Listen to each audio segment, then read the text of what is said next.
ማህሙድ ጋር ጠብቂ። ስብሐት ትኩሳት ብሎ በጠራው መጽሐፍ ጀርባ ምን አለ?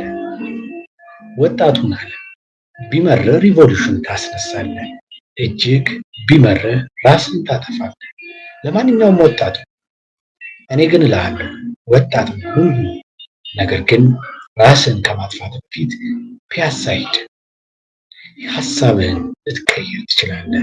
ለመሞትም ቢሆን የፒያሳን ያህል መልካም ሰፈር የለም። ቀባሪም አታጣም። በፒያሳ ሰው ባያይህ መዘጋጃ ያያል። ለመሞትም ለመኖርም ስታስብ ፒያሳ ሂድ። ፒያሳን ለመሞትም ቢሆን የምመርጥልህ ያለ ምክንያት እንዳይመስልህ። ሞት ሞት የሚሸት ስም በድፍን አዲስ አበባ የምታገኘው ፒያሳ ነው። ዶሮ ማነቂያ እና እሪ በከንቱ እንደ ናሙና ውሰድ። ገዳም ሰፈር ብሎ ስም በፒያሳ እንጂ በየት ይገኛል? ተረት ሰፈር አንተን ተረት ለማድረግ በሚያስችሉ ሕይወቶች የተሞላ መንደር ነው። ተረት መሆን ከፈለግ ፒያሳ ስጋን ብቻ ሳይሆን ነፍስ ማጥፋት ጭምር ምርጥ ሰፈር ናት። ካላመንክ ሙትና ሞክረው። ነቅቶ ሳይመሽ መዘጋጃ ቤት ይቀጥራል። ስራ ለማቅለል ከፈለግ ደግሞ እዚያው መዘጋጃ በር ላይ ጠጋ ብለህ ራስን መድፋት ትችላለህ። እመነኝ፣ ወንድማዊ ምክር ሞት ካመረ ፒያሳ ፒያሳ ወደ ህይወትም ልትመልስ ትችላለች። እንዴት በለኝ። ወጣትንና ስብሐት በነገረ መሰረት ራስን የማጥፋት መብትህን ለመጠቀም ወደ ፒያሳ መጣህ እንበል። የት ጋር መሞት እንዳለብህ ለመምረጥ ፒያሳ ዞር ዞር ስትል እመነኝ ልብ የምታጠፋ ቆንጆ ታያለህ። ፀጉሯን የሚያዘናፍል ዳሌዋ የሚደንስ ጡቶቿ የሚስቁ መኖር የምታስመኝ ቆንጆ ልቅም ያለች ውብ ይህች ነፍስ የሆነች ቆንጆ ልጅ 13 ቁጥር አውቶቡስ ስትጠብቅ ታያታለህ። በዛ ጊዜ ልብ ይሸፍትና አንተም የተፈጥሮ ሞትን መጠበቅ እንዳለብህ ትረዳለህ። ከዚያች ቅጽበት ጀምሮ የ13 ቁጥር አውቶቡስ ቋሚ ደንበኛ ሆነ ታርፈዋለህ። አውቶቡስና ሞት በራሳቸው ሰዓት እስኪመጡ ትጠብቃለህ። ፒያሳ ወደ ህይወት መለሰችህ ማለትም አይደል? የፒያሳ ካፌዎች ፒያሳ 1100 ካፌዎች የሞሉባት ቅመም የሆነች ሰፈር ናት። 1100 ቆንጆ ልጃገረዶች ደግሞ በካፌዎቿ ውስጥ ተኮልኩለው ኮካ በስትሮ ይጠጣሉ። በስትሮ ምን እንደሆነ ካላወቅ የፒያሳ ልጅ አይደለም ማለት ነው። በስትሮ በቆንጆ ልጅ ከንፈር በቆንጆ ብርጭቆ መሃል የተሰራ የላስቲክ ድልድይ ነው። ፒያሳ በካፌ ብዛት ከምስራቅ አፍሪካ አንደኛ ናት። እኔ እንዳልመስል ይህን ያልኩት የኢትዮጵያ ቴሌቪዥን ነው እንዲህ ያለው። የሀገሬ ቲቪ ብዙውን ጊዜ ሀቅ የሚለው ቢሆንም ቅሉ ስለ ፒያሳ በተናገረው ግን አንዳችም እንዳልቋሸ እምላለሁ። ፒያሳ ከምስራቅ አፍሪካ አንደኛ ናት። አንዱ ፒያሳ በካፌ የተጥለቀለቀ ሰፈር በቡቲክም በጅቡቲም ሆነ በሞቃዲሾ እግር እስኪቀጥን ብትፈልግ አታገኝም።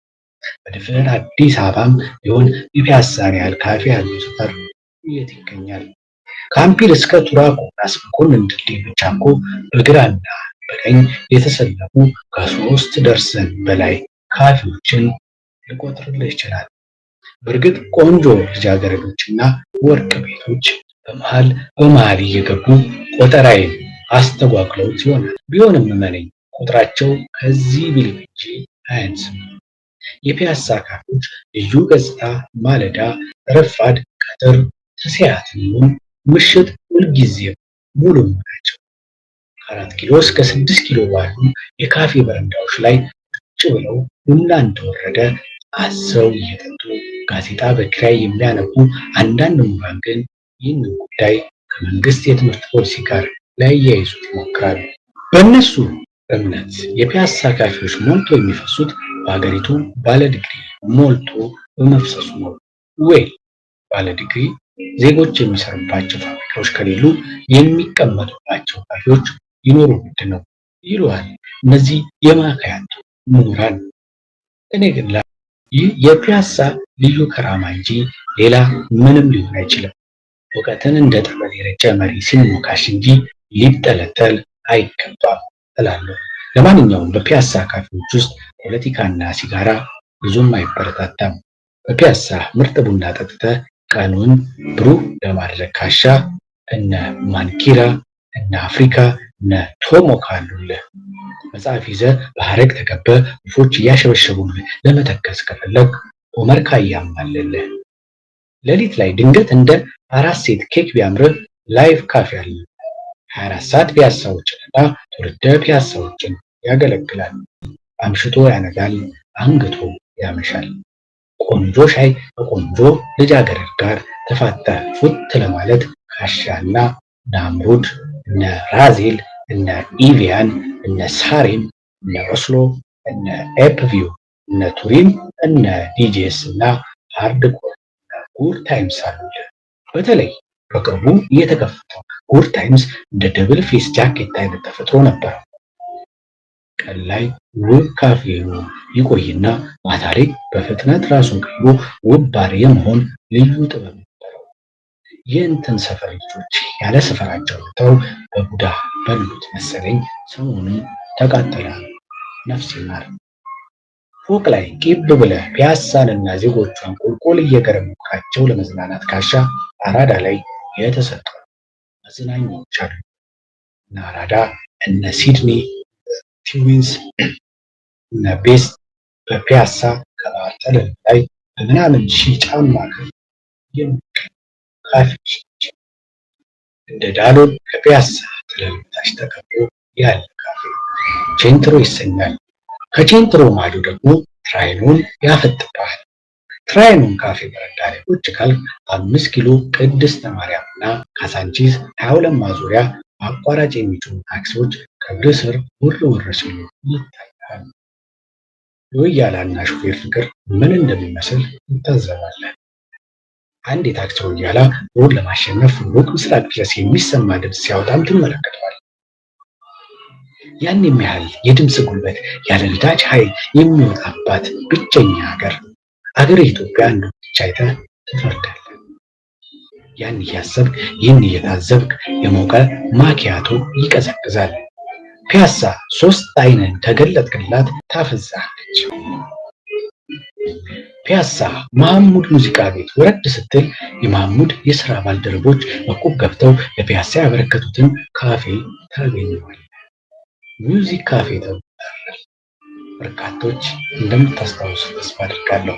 በዚህ ካፌ ራሱ መሐሙድና ጥላሁን ድሮ አብረው ሲዘፍኑ፣ አለማየሁ እሸቴ ሲደንስ፣ ነፃነት መለሰ፣ ቴዎድሮስ ታደሰ ስቤ ወጣት ቆንጆ ሳሉ ወዘተ ፎቷቸውን ያለ ፎቷቸውን ብቻ ሳይሆን ድንገት የሆነ ጥግ ቁጭ ብለው ማካያቱ ሲጠጡ ልታያቸው ትችላለህ። እዚህ ቤት መጥተህ ፈርሙልኝ ብትላቸው ብዙም አይከፋቸውም። የማካያቱ ሂሳብ ከመክፈልህ በፊት ብታስፈርማቸው ደግሞ የበለጠ ቀላል። በነገር ላይ የዚህ ካፌ ግድግዳና ምሰሶ የተሰራው ከሙዚቀኞቻችን የካሴትና የሲዲ ክምችት ነው። ለቤቱ ልዩ ውበት አጎናጽፎታል። ለምትወዳቸው የሀገር ዜመኞች ከዚህ ካፌያቸው ቡና በመጠጣት ብቻ ሳይሆን ኦሪጂናል ካሴት በመግዛት እግርን ብትከልላቸው ይመርቀዋል። ደግሞ አለልህ በቅርቡ ፒያሳ የተቀላቀለ ጉደኛ ካፌ ኪያብ ካፌ ይባላል። ከመሐሙድ ሙዚቃ ቤት 4 እርምጃ ወደ ግራ እንጠርበት ታገኘዋል። ኪያብ ካፌ ወንበሩ ወለሉ ክሬም ኬክ ስለሚመስል እንዳትፈጨው ተጠንቀቃል።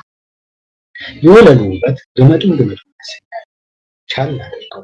የሚገርመው የዚህ ቤት ተስተናጋጆችም እንደ ክሬም ኬክ የሳሱና የሚያሳሱ ሆነው ታገኛቸዋለህ። ኬክ የሆነ ካፌ የተሰራለ በፒያሳ ደግሞ ልምከርህ፣ ፍቅረኛ ፒዛ ማረኝ ካለች ፒያሳ ፒዛ ኮርነር ውሰዳት። ከዚያ በኋላ ምን አለበለኝ ፍቅሯ ካልጨመረ። ከዚህ ግብዣ በኋላ ካኮረፈች ግን ፒዛውን በልተባታል ማለት ነው። ፒያሳ የፒዛ ሀገር ናት። ደግሞ ፒያሳ የኬክ ሀገር ናት። ኬክ ለመጀመሪያ ጊዜ ወደ ኢትዮጵያ የገባው በፒያሳ በኩል በአፄ ምኒልክ ዘመነ መንግስት እንደሆነ ተምረሃል። ካልተማርክ እውነትም ኢትዮጵያ ውስጥ ትምህርት ወርቋል ማለት ነው። ኬክ በአፄ ምኒልክ ጊዜ ይግባ እንጂ በጣም የተበላው ግን በአፄ ኃይለሥላሴ ጊዜ ነው። አፄ ኃይለሥላሴ የወሎን ሕዝብ ሳይፈሩ ቤተመንግስት ብቻቸውን ከፒያሳ ኬክ ገዝተው ሲበሉ ጌታቸው ቆራጡ መንጌ ከስልጣን አባረራቸው። ቆራጡ መንጌ በበኩሉ ኬክ ትውልድን ልፍስፍስ ያደርጋል በማለት ማንኛውም በፒያሳና አካባቢዋ ኬክ አዞ ሲበላ የተገኘ ወጣት አብዮታዊ እርምጃ እንዲወሰድበት አዘዘ። በኬክ ፋንታ በየቀበሌው የሚከፋፈል ኮቾሮ የተባለ ጠንካራ ኬክ ራሽያና ኩባን ከመሰሉ ሶሻሊስት አገሮች በገፍ በማስገባት ሰፊው ሕዝብ አከፋፈለ። ጣፋጭ ኬኮች ፒያሳም በዚህ ውሳኔ ክፉኛ ነባች። እነሆ ከ17 ዓመት ኬክ አልባ ሕይወት በኋላ ጀግናው የኢህአዴግ ሰራዊት ፒያሳን ነፃ ወጣት። ኬክም በፒያሳ ምድር ልክ እንደመና ከሰማይ ወረደ። ከዚያ ዘመን በኋላም የኬክ ትውልድ ተፈጠረ። ታሪክ ካነሳ ነገር በኬክ ታሪክ ሁልጊዜም ሲዘከሩ እድሜ ጠገቦቹን የፒያሳ ኬክ ቤቶች ስማቸውን ማውሳት ማነሳሳት ግድ ይለናል። የኤኔሪኮ ኬኮች፣ የክሪያሲስ ጎጆዎች፣ የገብረ ትንሣኤ የመኮንን ባር ባቅላባዎች ኧረ እንዴት ይረሳል? በተለይ የኤኔሪኮ ኬክ ይምጣሉ። እስኪ በሞቴ ከዚህ ቤት ሂድና አንድ ኬክ እዘዝ። ኬኔን የሚያካክሉ ኬኮች ይቀርቡልሃል። የፒያሳ ልጅ ካልሆንክ ታኮርፋለህ። አንተ የለመድከው ድፎ ዳቦ የሚያካክሉ ኬኮችን ነው። እስኪ በሞቴ ቅመስ። ከዚያ በአድናቆት ጭንቅላትን ተወዘውዛለህ። ካል በኬክ አላደግክም ማለት ነው። ሂድና ሸዋ ዳቦ ተሰለፍ። ኤኔሪኮ ኬክ ቤት ውስጥ አይን የሚሞላ ነገር አይታይም። እንደ ብዙዎቹ የፒያሳ ቤቶች አልተሽሞነሞነማ። ሆኖም ተራ ኬክ ቤት እንዳይመስልህ። እስኪ ከጎን ያለውን ሰውዬ ገልመጥ ለማድረግ ነው። በትኩረት ኬክ ሲበላ ታየዋለህ። በእርግጠኝነት ስለ ሰውየው ብትጠይቅ ከተማዋ ውስጥ ካያቸው ሰማይ ጠቀስ ፎቆች የአንዱ ባለቤት ሆኖ ታገኘዋለህ። ፎቅ ባይኖረው እንኳን ፎቅ የሚሰራ ብር ያለው ለመሆኑ አትጠራጠር። ይህም ባይኖረው አንድ ቀን የማግኘት ተስፋ ያለው። ኤኔሪኮ የሞጃዎች መናኸሪያ ናት። ስለዚህ አትንቀሽቀሽ፣ ቀስ በል። በኤኔሪኮ የኬክ መጋገር ጥበብና በታዳሚዎቹ ሞጃነት ተደንቀ ስትወጣ ከፊት ለፊት የምታገኘው የፒያሳ አዲሱ አድባር የሆኑ እናት ህንፃን ይሆናል። ይህ ህንፃ በቅርቡ ፒያሳ ከተቀላቀሉ ድንቅ የሆኑ ፎቆች አንዱና ዋናው። ሰላም የተወደዳችሁ፣ ዛሬ የንባብ ጊዜ ላይ ነው የምንገኘው። ዘወትር በዚህ ሰዓት የተለያዩ መጽሐፍ ገጾችን እያገላበጥን ለእናንተ የምናደርስበት ልዩ የቀጥታ ስርጭት ፕሮግራም ነው። ፒያሳ ትረካ አልተነካም፣ እንቀጥላለን። አሁን መሐሙድ ጋር ጠብቂኝ የተሰኘው አንቀጽ ጋር ቁልቁል ወርደን ደርሰናል። አይበለውና ፒያሳ ሳለ ድንገት ናፍቆት እንደ ደራሽ ውሃ ቢመጣ እንደኔ የጨዋ ልጅ ኮንክ ስልክን በርበር አድርገህ ትደውልና እጩ ፍቅረኛን መሐሙድ ጋር ጠብቂኝ ትላታለህ። ኢንተርላንጋን ወስደህ የስሞሽ ግርዶሽ ተጠልለህ ልብ የሚሰልብ የስሞሽ ስነ ስርዓት ትፈጽማለህ። ከመሐሙድ ሙዚቃ ቤት እስከ ኢንተርላንጋዶ ለመሄድ 3 ደቂቃ ካጣ ፒያሳ ውላትና እንጂ ምን ጠፍቶ። ቫምፒር ወደ ዶሮ ማረፊያ ገባ እንዳልክ ትሬን ሃውስ አለ። ይህ ቤት መሳሰሚያ ብቻ ያዘጋጃል። ይህ ቤት እጥር ምጥን ያለ ክፍል እጥር ምጥን ላለ ሰዓት ይዞ ያከራያል። ፒያሳ ነው ያለው። ብታምነኝም ባታምነኝም ፒያሳ ከ10 በላይ መሳሳሚያ ቤቶች በጉያዋ ይዛለች። ብዙዎቹ ስም አልባ ናቸው። ልብ ከሚቆም አንድ 5ቱ ይቆጠራል። ሊሞት የመጣን ሰው ወደ ህይወት ለመመለስ 5 መሳሳሚያ መቼ ያነሰው? ኢንተርላንጋኖ፣ ትሬን ሃውስ፣ ቢግ ትሪ፣ ጊቤ፣ ቬሮኒካ።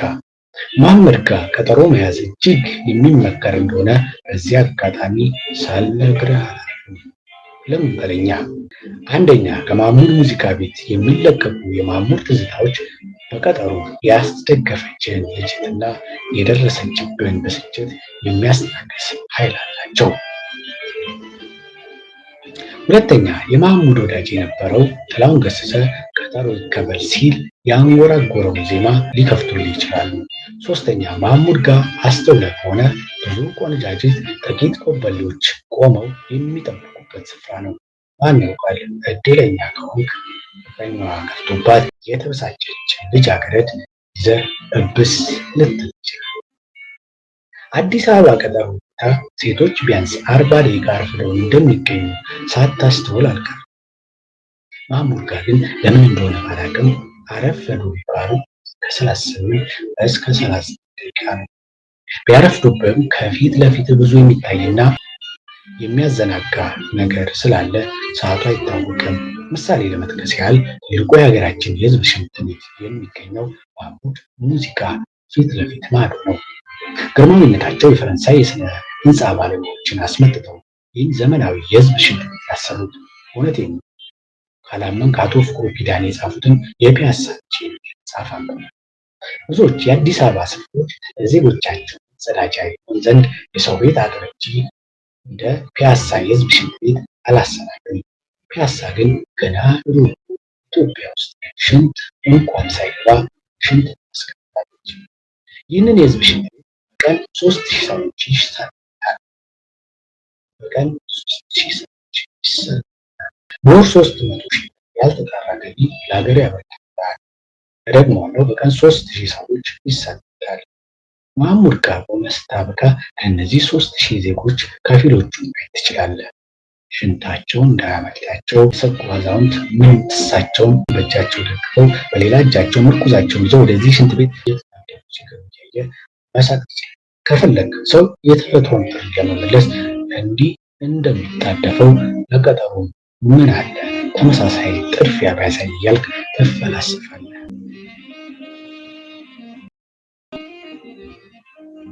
ሽንት ያጣደፋቸውን ምዕመናን ማየት ከሰለች ደግሞ ቀና በል።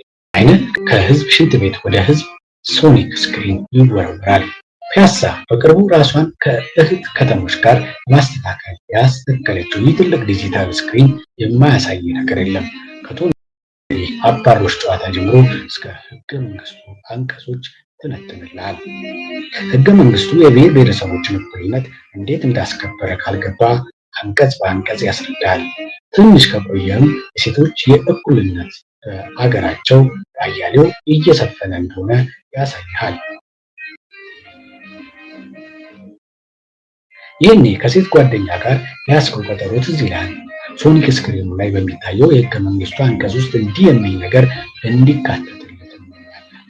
የሴቶች እኩልነት ቀጠሮ ማክበርን ጭምር ይረጋገጥ።